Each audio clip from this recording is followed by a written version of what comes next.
Michael James Zach here, guys. Today's video is a quick update on the market inventory and how it might affect you. Stay tuned.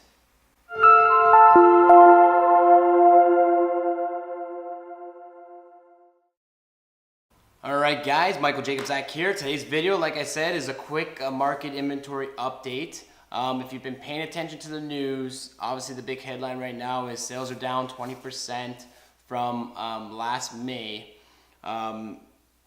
Which we're going to pull up the sales right now. So and these are Toronto numbers, so if they're lower than what you're kind of looking at, it's probably the Greater Toronto numbers versus this is specifically just Toronto. Last year, 4,600, just over 4,600 for 2016 in May. This year, we hit just under 4,000, so sales are obviously down. But I haven't said that, guys. Last year, if you recall, May and June, we hit all-time highs in 20 years of sales. So it was very busy last year. This year, because of what's happened since December, we had all-time lows of inventory. Market's been driving up.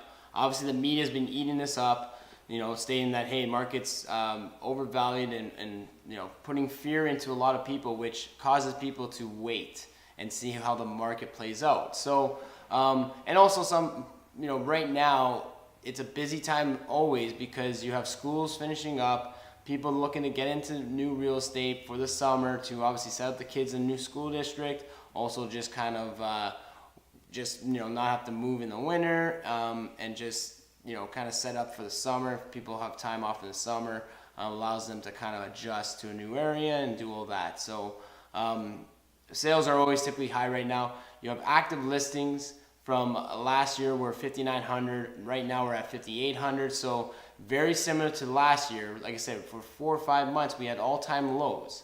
So to say that the inventory is back to where it was last year is a good sign that the market's kind of more stabilizing, which was so needed. Because if you've been following the market or been in the market, it's been so competitive, so hard to get a hold of real estate, which obviously drove price. If you look at days on market, last year we were at 17. This year we're at 11, so it's very competitive still. But we are seeing, buyers, are in a way better position compared to a couple weeks ago when, bidding wars were full effect, conditional offers, not pretty much getting any traction. So we are seeing offers now being accepted with conditions.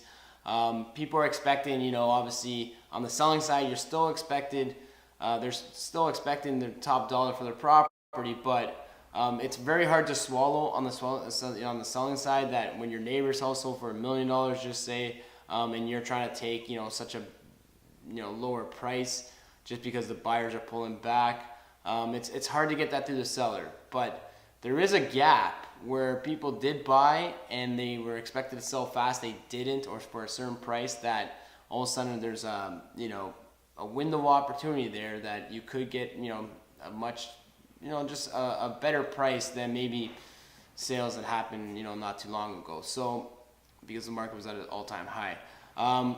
If you look at the big picture, to date we're at 17,000 sales compared to last year. We're just under.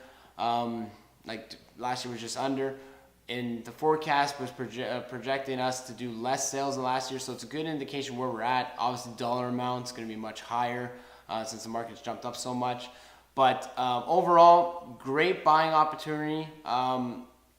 Just because you do have way more inventory than normal, you can get conditional offers accepted.